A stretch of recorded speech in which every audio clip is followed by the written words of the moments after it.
Subscribe कीजिए the perfect classes channel को और बेल आइकन को दबाइए लेटेस्ट वीडियो सबसे पहले देखने के लिए। स्टूडेंट द परफेक्ट क्लासेस में आप सभी का स्वागत है। Directorate of education GNCT of Delhi की वर्कशीट नंबर 15 डिस्कस कर रहे हैं हम लोग। क्लास 8 की वर्कशीट है, सब्जेक्ट है मैथमेटिक्स। 17 नवंबर 2020 की वर्कशीट है। नेम ऑफ स्टूडेंट लिख लेंगे, नेम ऑफ क्लास टीचर लिख लेंगे। टॉपिक है बच्चों स्क्वायर एंड स्क्वायर रूट, वर्ग और वर्गमूल। तो स्टार्ट करते हैं वर्कशीट। एन इंटरेस्टिंग स्टोरी, एक रोचक कहानी। Two sister Priya and Riya have been discussing about reopening of the school.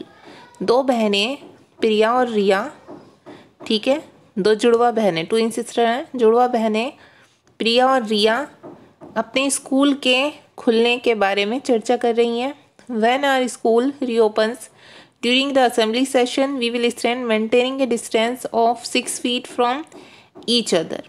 जब हमारे स्कूल खुल जाएंगे हम सभी 6 फीट की दूरी बनाकर, जो असेंबली होती है, असेंबली सेशन में हम खड़े होंगे और हम 6 फीट की दूरी बनाएंगे सब, और प्रार्थना स्थल पर प्रार्थना करेंगे। मतलब इस तरीके से प्रार्थना करेंगे कि 6 फीट की दूरी बनी रहे एक दूसरे से, ठीक है, डिस्टेंस भी मेंटेन हो सके और असेंबली भी हो सके, असेंबली सेशन कंप्लीट हो सके। Said that there are Riya said that there are 1027 students in our school and we all will stand in the form of a square such that row consists of as many students as the number of column.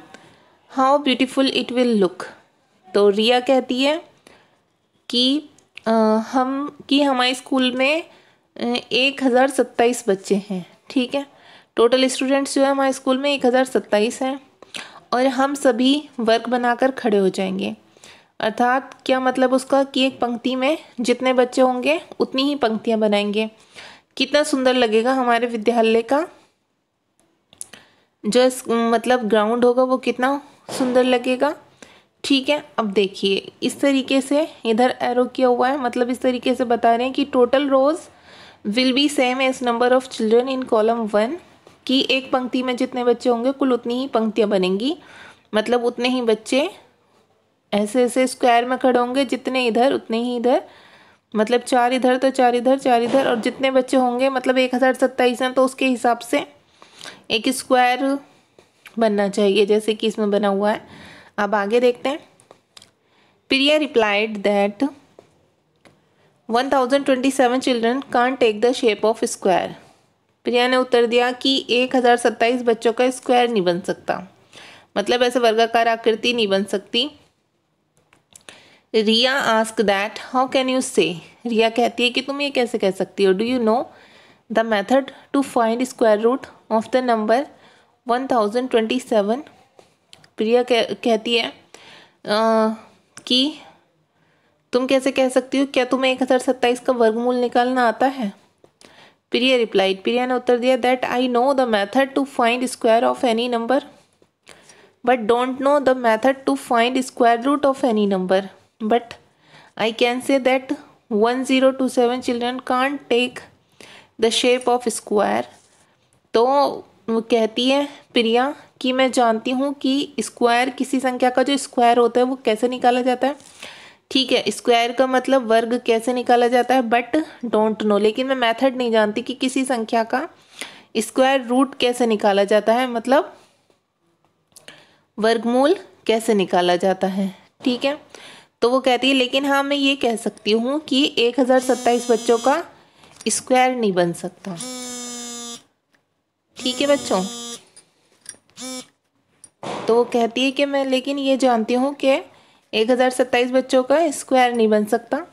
तो Riya said that prove your statement. Riya कहती है कि अपने statement को prove करो, सिद्ध करो, कि जो तुम कह रही हो उस बात को साबित करो। Priya said look at the given table. Priya कहती है कि नीचे टेबल को देखिए, नंबर एंड स्क्वायर नंबर, ठीक है। तो कौन सी टेबल दी हुई है नीचे, ये टेबल दी हुई है, पहले टेबल देख लेते हैं। देखिए 1 2 3 4 5 6 10 ऐसे ही 21, 22, 23, 40 तक ये नंबर दिए हुए हैं, पहले तो नंबर दिए हुए हैं यहाँ पर, ठीक है। फिर इनके स्क्वायर नंबर निकाले हुए हैं। ये स्क्वायर नंबर कैसे निकालते हैं बच्चों, जितनी संख्या होती है, जैसे 1 को 1 से ही गुणा कर दो, ठीक है। 1 को मल्टीप्लाई किया 1 से तो 1 आ गया, ऐसे ही 2 को मल्टीप्लाई किया 2 से 4 आ गया, 3 को 3 से किया 3 3 से 9, 4 को 4 से किया 16, ऐसे ही आप करते जाएंगे तो इनके ये स्क्वायर नंबर निकलते जाएंगे। स्क्वायर नंबर ऐसे निकलते हैं जो संख्या होती है, ठीक है, जो नंबर होता है उसे उसी नंबर से मल्टीप्लाई कर दो तो स्क्वायर निकल जाता है।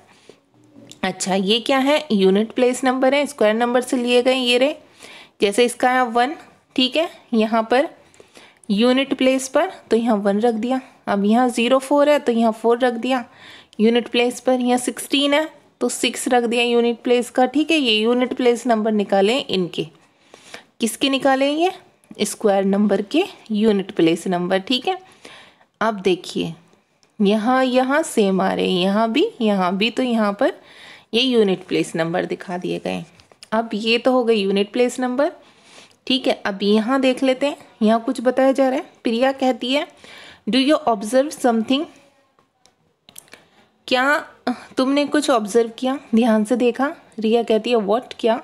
प्रिया कहती है there are some digits which come again and again at the unit place on squaring a number and form a specific pattern and there are digits also can't come at units place on squaring a number. क्या तुमने ध्यान से देखा, रिया पूछती है क्या, तो वो कहती है कि कुछ संख्या ऐसी हैं जो इकाई के स्थान पर यूनिट प्लेस पर बार बार आ रही हैं और एक पैटर्न बना रही हैं, और कुछ संख्याएं ऐसी हैं जो किसी संख्या का वर्ग करने पर कभी भी इकाई के स्थान पर नहीं आएंगी, ठीक है बच्चों। अब क्या बताना चाह रही है वो, ये हम यहाँ पढ़ते हैं 14965694110, ठीक है, रिपीट हो रही है। अब ये कह रही है the sequence of digits repeatedly will come again and again. यही सीक्वेंस जो है, इन्हीं संख्याओं की जो पुनरावृत्ति है, रिपीटेशन है, वो बार बार होती रहेगी, दोबारा, ठीक है। And the pattern never change for ever, और जो पैटर्न है वो ऐसा का ऐसा ही बना रहेगा, बदलेगा नहीं। देयर आर ओनली 6 डिजिट्स, ऐसी केवल 6 डिजिट होती हैं, 0 1 4 5 6 9, 0 1 4 5 6 9 in this pattern, and remaining 4 digits 2 3 7 and can't come at unit place while squaring any whole number। इसका क्या बता रहे हैं कि जब आप किसी भी नंबर को स्क्वायर करते हैं तो उसके ये जो यूनिट प्लेस की बात चल रही है, यूनिट प्लेस पर हमेशा कौन से नंबर आएंगे, या तो 0 आएगी, या 1, या 4, या 5, या 6, या 9, बस यही रिपीट होते रहेंगे। और कौन से कभी नहीं आएंगे, किसी भी संख्या के स्क्वायर करने पर यूनिट प्लेस पर ना तो 2 आएगा, ना 3, ना 7, ना 8 आएगा, ठीक है, ये बताया हुआ है इसमें। तो हम करके देखते हैं बच्चों, तो आपको अच्छे से समझ आ जाएगा। अब देखिए वर्कशीट ही सॉल्व कर लेते हैं। क्वेश्चन नंबर 1 है find out place digit of the following numbers on squaring. आपको ये जो नंबर्स दिए हुए हैं, ठीक है, ये किसी के स्क्वायर किए हुए हैं कि नहीं, किसी संख्या को उसके वर्ग हैं, ये स्क्वायर करने के बाद मिले हमें ये, हमें इनका यूनिट प्लेस फाइंड करना है, मतलब इनके इकाई का स्थान पर कौन सा अंक होगा, ठीक है, यूनिट डिजिट हमें पता करनी है। इसका क्वेश्चन हो गया find unit place digit of the following number on squaring. अब हम करते हैं इसे, देखिए ये एक नंबर है 56778। अब इसका हम यूनिट डिजिट निकालने के लिए जो इसकी यूनिट डिजिट है इस संख्या की, उसका स्क्वायर कर देंगे, ठीक है। यहाँ पर यूनिट डिजिट 8 है, इसका स्क्वायर कर दिया, 8 को 8 से मल्टीप्लाई कर दिया, 64 आ गया। तो इसके यूनिट पर जो यूनिट डिजिट आई इसकी 64 की 4, वही इसकी यूनिट डिजिट होगी इस पूरी संख्या की, इस पूरे नंबर की, ठीक है। ऐसे ये सेकंड नंबर लिया हमने, इसमें यूनिट डिजिट कौन सी है, ये देखिए 6 है, ठीक है। इसका स्क्वायर किया तो 36 आ गया, तो 36 का यूनिट डिजिट कौन सी आई, 6, तो ये इसका यूनिट डिजिट आप ऐसे लिख देंगे, ठीक है। अब ये एक संख्या है, इसकी हमने यूनिट डिजिट ली 6, इसका हमने स्क्वायर किया 36 आ गया, इसको हमने लिख दिया आंसर में कि ये 6 जो है इसका यूनिट डिजिट है। क्यों है, क्योंकि देखिए 36 आया था और ये इसका यूनिट। ऐसे ही यहाँ देखते हैं 7 8 9, यहाँ पर यूनिट डिजिट है 9, 9 के स्क्वायर कर देंगे 81 आएगा, 1 आया यूनिट डिजिट, ठीक है। यहाँ 81 के जो यूनिट प्लेस पर है कौन सा है, 1 है, तो हम 1 रख देंगे।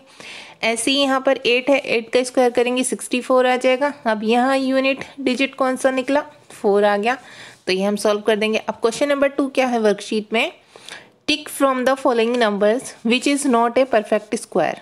आपको टिक करना है कि कौन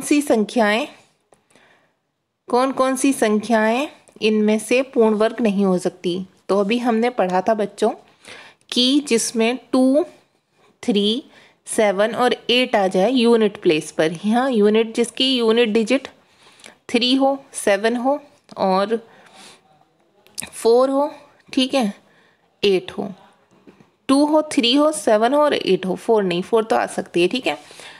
तो आप ध्यान रखना 2, 3, 7, 8, ठीक है, ये चीज़ आपको ध्यान देखनी है किसके यूनिट डिजिट पर आ रही है, ठीक है। अगर किसी नंबर पर यूनिट डिजिट पर 8 आ रहा है, 7 आ रहा है या फिर 3 आ रहा है, 2 आ रहा है, तो वो होल नंबर नहीं हो सकती, ठीक है। तो अब देखिए ये पूछा गया ना हमसे, ठीक है, ये परफेक्ट स्क्वायर है किसी भी संख्या के, ये परफेक्ट स्क्वायर दिए हुए हैं हमें। अब देखिए हमें ये देखना है, यहाँ तो 9 आ रहा है, तो ये तो हो सकती है, ठीक है, ये स्क्वायर हो सकती है, परफेक्ट स्क्वायर हो सकती है ये संख्या, जो ये नंबर जो है। अब इसमें क्या आ रहा है, 8 आ रहा है, तो ये नहीं हो सकती, तो हमने सॉल्यूशन में लिख दिया, ठीक है। यहाँ क्या आ रहा है, 7 आ रहा है यूनिट प्लेस पर, ठीक है, तो ये भी नहीं हो सकती, इसे भी हमने यहाँ लिख दिया। इसमें 4 आ रहा है, ये हो सकती है, और इसमें क्या आ रहा है, 3 आ रहा है यूनिट डिजिट पर, ये नहीं हो सकती, तो हमने ये लिख दिया। मतलब अगर किसी नंबर के यूनिट डिजिट आपको 2, 3 या 7, 8 दिखाई पड़े, ठीक है, 2, 3, 7, 8, तो क्या होगा कि वो क्या नहीं हो सकते, परफेक्ट स्क्वायर नहीं हो सकते। तो बस आपको यही बताने थे बच्चों यहाँ पर। अब क्वेश्चन नंबर 3 देख लेते हैं। क्वेश्चन नंबर 3 है, from the following numbers which numbers will not affected unit place on squaring और क्यूबिंग।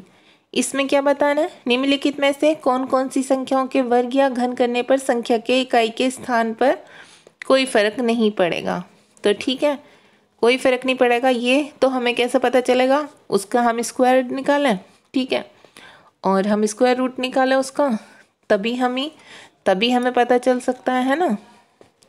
तो स्क्वायर भी निकालेंगे, स्क्वायर रूट भी निकालेंगे, तब आपको पता चल जाएगा। अब देखिए ये एक नंबर है, ठीक है, अब इसका हम स्क्वायर करेंगे, ठीक है, इसके भी किसका करेंगे, यूनिट डिजिट का करेंगे। 8 है ना, तो 8